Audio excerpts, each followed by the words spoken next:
Hello students, इस video में हम टेरिडोफाइट के मेंबर इक्विसिटम की एनाटॉमी करेंगे। एनाटॉमी यानी कि आंतरिक काट की जो संरचना हमें दिखती है उसके बारे में पढ़ेंगे। सबसे पहले हम इसकी स्टेम देखते हैं।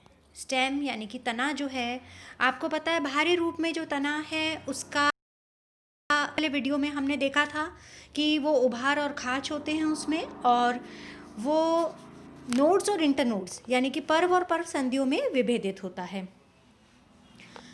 पर्व और पर्व संधियाँ जो हैं, पर्व पर पत्तियाँ होती हैं जो शल के रूप से लगी हुई होती हैं, और उनकी संख्या जो है वो स्पीशीज़ और अलग अलग स्पीशीज़ में भिन्न भिन्न होती है। तो यहाँ पर जब हम इसका काट देख रहे हैं, इसमें देखिए आप सबसे पहले जो बाहरी त्वचा है वो उसमें उभार और खाच आपको साफ दिख रहे हैं। ये उभार है और ये खाच है, इस तरह से ये बना हुआ होता है। इसमें जब सबसे बाहरी जो स्तर होता है स्टेम का, वो एपिडर्मिस होता है, और एपिडर्मिस जो है यहाँ पर एक स्तरीय होती है। इसमें अनेक स्टोमेटा पाए जाते हैं यानी कि रंध्र पाए जाते हैं। मोटा क्यूटिकल होता है जो इसकी बाहरी त्वचा को घेरे रहता है, जिसमें सिलिका का डिपोजिशन होता है, और इसीलिए हमने देखा जब इसको छूते हैं तो ये छूने में बहुत ही खुरदरा होता है क्योंकि इसमें ये डिपोजिशन पाया जाता है। अब बाहरी त्वचा में जो स्टोमेटा पाए जाते हैं उनमें यहाँ पर चित्र देखिए, स्टोमेटा का चित्र है। उसमें बीच में रंध्र का छिद्र होता है, साइड में गार्ड सेल्स पाए जाते हैं, द्वार कोशिकाएं या गार्ड सेल्स होते हैं, और उनके साथ में ही दो सहायक कोशिकाएं भी पाई जाती हैं या सब्सिडरी सेल्स होती हैं जो इन्हें पूर्णतः ढके रहती हैं। कोशिकाएं जो होती हैं उनमें सिलिका के अनेक अनुप्रस्थ स्थूल बैंड्स पाए जाते हैं। ये इस तरह से देख रहे हैं आप, स्थूलन पाया जाता है जो कि सिलिका का स्थूलन यहाँ पर पाया जाता है। कुछ जातियों में तो रंध्र जो हैं वो धसे हुए होते हैं, यानी कि ऐसे होते हैं जो कि आपको मरुद्भिदीय पादप में पाए जाते हैं वाले लक्षण होते हैं, और कुछ होते हैं जिनमें बाहरी त्वचा की सतह पर ही पाए जाते हैं। तो ये तो रंध्र हो गए जो कि एपिडर्मिस में उपस्थित होते हैं, बाहरी त्वचा में होते हैं। अब इसके अंदर वाला क्षेत्र जो है वो आता है कॉर्टेक्स। ये वाला पूरा क्षेत्र जो है वो कॉर्टेक्स का क्षेत्र है। कॉर्टेक्स जो होता है वो दो पार्ट में यहाँ पर डिवाइडेड होता है, बाहरी वलकुट, आउटर कॉर्टेक्स और इनर कॉर्टेक्स। आउटर कॉर्टेक्स जो है वो देखिए यहाँ पर दो कोशिकाओं का स्तर है। सबसे बाहर ये उभार है, वहाँ पर आपको दृढ़ोत्कीय कोशिकाएं यानी कि स्क्लेरेन्काइमा सेल्स दिख रही हैं, और उसके नीचे क्लोरेन्काइमा सेल्स दिख रही हैं। क्लोरेन्काइमा मतलब होता है जिसमें क्लोरोफिल होता है, उपस्थित होता है, और स्क्लेरेन्काइमा मृत कोशिकाएं होती हैं जिन्हें हम दृढ़ोत्तक कोशिकाएं कहते हैं। ये जो कोशिकाएं होती हैं ये बाहरी त्वचा के ठीक नीचे होती हैं, और उभार के नीचे इनकी कई स्तर पाए जाते हैं, जबकि खाच के नीचे ये केवल एक या दो स्तर की ही रह जाती है। फिर दृढ़ोत्तक के नीचे जो क्लोरेन्काइमा कोशिकाएं होती हैं और उनमें जो क्लोरोफिल पाया जाता है, क्योंकि हमने देखा यहाँ इसमें जो पत्तियाँ होती हैं वो शल्कीय पत्तियाँ होती हैं, यानी कि जो प्रकाश संश्लेषण का काम है वो मुख्यतः तने में पाई जाने वाली यही क्लोरेन्काइमा सेल्स के द्वारा होता है। अब अंदर वाला जो वलकुट होता है यानी कि कॉर्टेक्स होता है वो पैरेन्काइमेटस कोशिकाओं से बना होता है। ये क्षेत्र आप देख रहे हैं, ये पैरेन्काइमेटस कोशिकाओं से बना हुआ है। तो सबसे बाहर वाला स्क्लेरेन्काइमेटस, फिर क्लोरेन्काइमेटस और फिर पैरेन्काइमेटस, तीनों तरह की कोशिकाएं यहाँ पे पाई जाती हैं। पैरेन्काइमेटस कोशिकाएं जो हैं वहाँ पर यहाँ पर हम देखते हैं कि कुछ कोशिकाएं जो हैं वो टूट जाती हैं, यानी कि अंतरकोशिकीय जो अवकाश है यहाँ पर वो बहुत बड़े हो जाती हैं और वेलिकुलर कैनाल्स बनाते हैं। यहाँ पर देखिए जो खाच है, खाच के नीचे उभार के नीचे नहीं, खाच के नीचे यहाँ पर वेलिकुलर कैनाल जैसी कोशिकाएं मतलब क्षेत्र आ जाता है, यानी कि ऐसा क्षेत्र है जो कि अंतरकोशिकीय गुहाएं हैं, कैनाल्स हैं, और वो काफ़ी सारा क्षेत्र घेरे रहती हैं। जैसे ये देखिए इतनी बड़ी बड़ी यहाँ पर वेलिकुलर कैनाल्स हैं जो कि खाच के नीचे आपको दिखेंगी।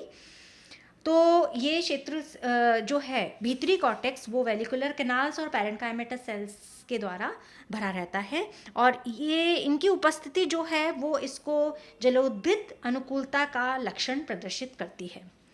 तो जब हम स्टेम को देखते हैं इकोसिस्टम की, तो उसमें दोनों ही प्रकार की व्यवस्थाएं होती हैं, यानी कि मृदुत की डेजर्ट प्लांट, यानी कि इसमें वो सभी कई सारे लक्षण होते हैं जो कि मृदुद्भिद पादप में होते हैं, और बहुत सारे लक्षण ऐसे होते हैं जो जलोद्भिद पादप में होते हैं। तो हाइड्रोफिटिक और जेरोफिटिक दोनों तरह के लक्षण इसमें पाए जाते हैं। अब अगला हम देखते हैं, कॉर्टेक्स का की बात हो गई, अब आगे चलते हैं तो इसमें आता है एंडोडर्मिस। एंडोडर्मिस यानी कि अंतःत्वचा। इसके अंदर कॉर्टेक्स के अंदर वाली जो स्तर होती है वो एक स्तरीय होती है, और कुछ स्पीशीज ऐसी होती हैं जिसमें कि दो वलय के रूप में भी वो पाई जाती है, और सबसे अंदर वाली जो लेयर होती है वो इसमें पेरिसाइकिल होती है। अब अंदर वाला क्षेत्र जो है जिसको हम स्टील बोलते हैं, ये वो यहाँ से शुरू होता है, ये पूरा हिस्सा अंदर वाला जो है, जो एकदम सेंटर वाला दिख रहा है आपको, वो इसका स्टील है, यानी कि रंभ है। इसमें अनेक संवहन पुल पाए जाते हैं, तो जो कि केंद्रीय गुहा यानी कि पित्त कैविटी के चारों ओर होते हैं। सेंटर के अंदर पित्त है, एकदम सेंटर में देखिए पित्त है, और इसके चारों ओर बंडल्स पाए जाते हैं। ये देखिए, ये खूब सारे वेस्कुलर बंडल्स हैं, पूरे इस पे बने हुए हैं, और ये इसको सेंट्रल पित्त कैविटी को घेरे हुए हैं। तो इस तरह से इसको पॉलीफेसिकुलर साइफोनोस्टील कहते हैं, यानी कि बहुपुलीय नालरंभ। क्योंकि पित्त प्रेजेंट है इसलिए नालरंभ है, और बहुपुलीय नालरंभ कहते हैं। यहाँ पर जो बंडल्स हैं, देखिए व्यवस्था बहुत सुंदर है इकोसिस्टम में।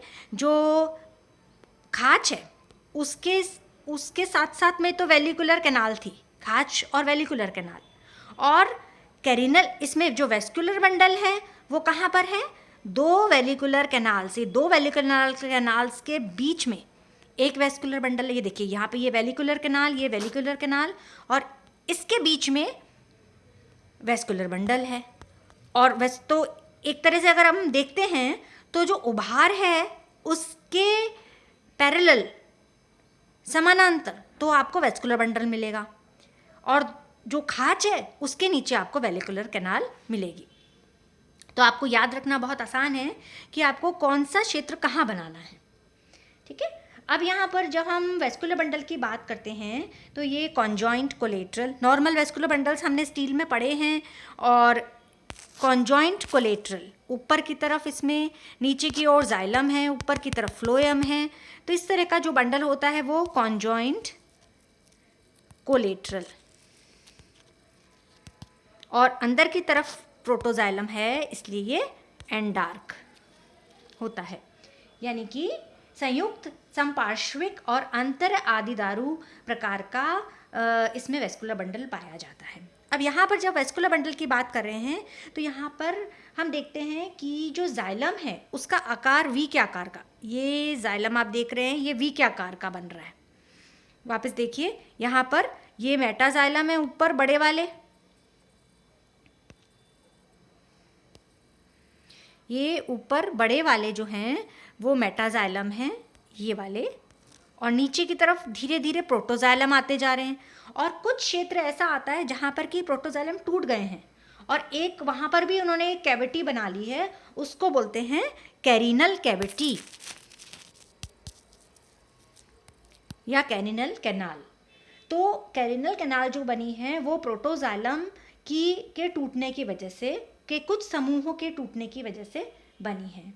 तो इस तरह से हम देख रहे हैं कि कई सारी इसमें ऐसे क्षेत्र हैं या ऐसी टिश्यूज़ हैं जो कि दूसरे पादपों में मुख्यतः नहीं पाए जाते।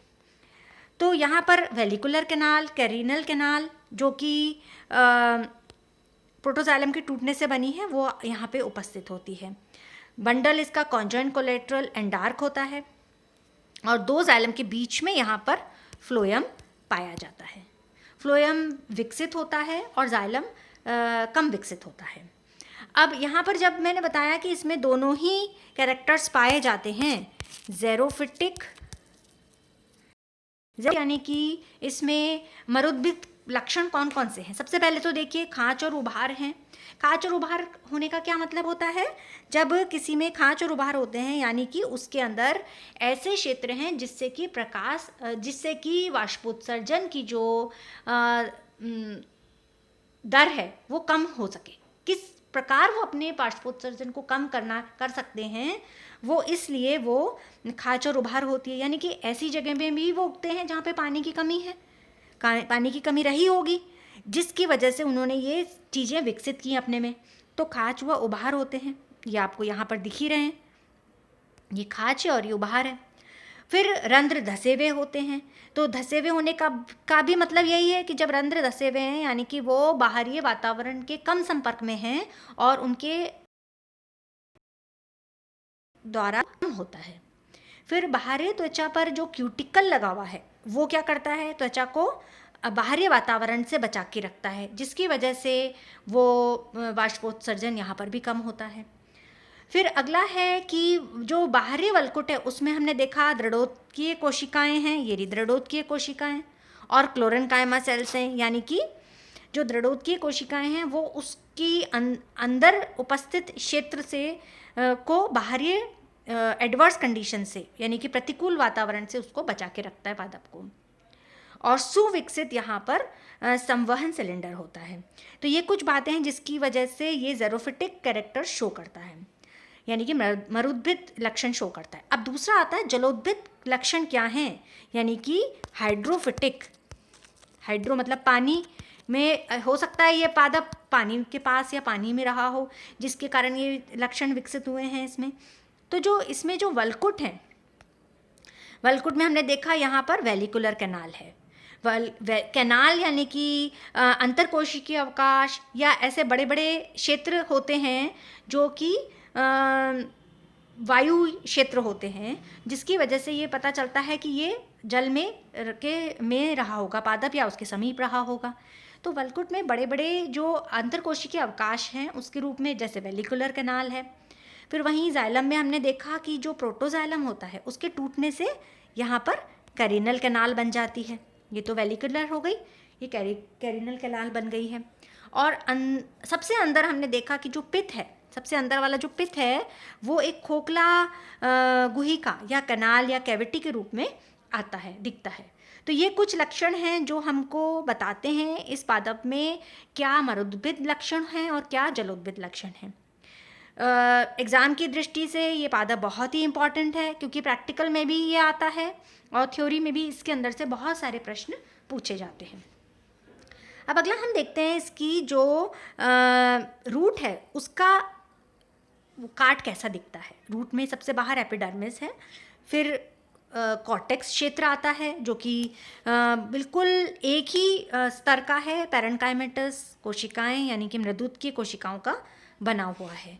इसके अंदर एक खास बात है जो कि सभी पादपों से इसकी जड़ को अलग करती है कि इसमें एंडोडर्मिस द्वितीय स्तरीय होती है, बायलेयर्ड होती है, यानी कि आउटर एंडोडर्मिस और इनर एंडोडर्मिस, जो और किसी पादप में हम नहीं पढ़ेंगे।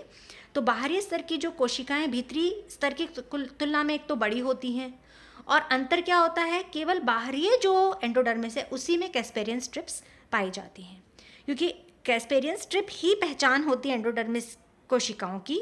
तो उनकी उपस्थिति से पता चलता है कि ये एंडोडर्मिस है। अब यहाँ पर दो स्तर तो हैं, पर बाहरी स्तर में ही, आउटर एंडोडर्मिस में ही कैस्पेरियन स्ट्रिप्स पाई जाती हैं। और यहाँ पर पेरिसाइकल जो है, परिरंभ जो है वो अनुपस्थित होता है। भीतरी जो एंडोडर्मिस है उसी से यहाँ पर मूल जो है, पार्श्व मूल इसी से उत्पन्न होती हैं। तो इसलिए ये मान सकते हैं कि जो पेरिसाइकिल है वो अंदर वाली जो स्तर है वो पेरिसाइकिल के समान है।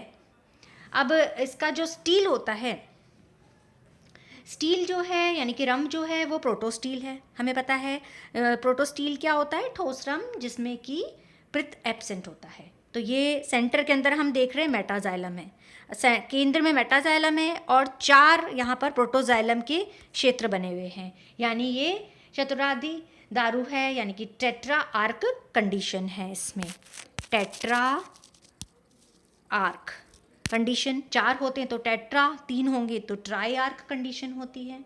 केंद्र में मेटाजाइलम होती है उपस्थित और उसके चार उसके क्षेत्र प्रोटोजाइलम के वो बनाता है। और इस प्रकार इसका जड़ होती है जिसका कि हम काट देख रहे हैं यहाँ पे। तो कुछ ऐसे कैरेक्टर्स हैं रूट में और स्टेम में जो इस पादप को बहुत ही अलग कर देते हैं दूसरे पादपों से। बहुत इम्पॉर्टेंट प्लांट है और इसको आप अच्छे से प्रैक्टिस करिए, इसके डायग्राम को बनाने की कोशिश करिए। स्टेम तो स्पेशली बहुत इंटरेस्टिंग भी है और बहुत इम्पॉर्टेंट भी है, तो इसको आप पढ़िए अच्छे से।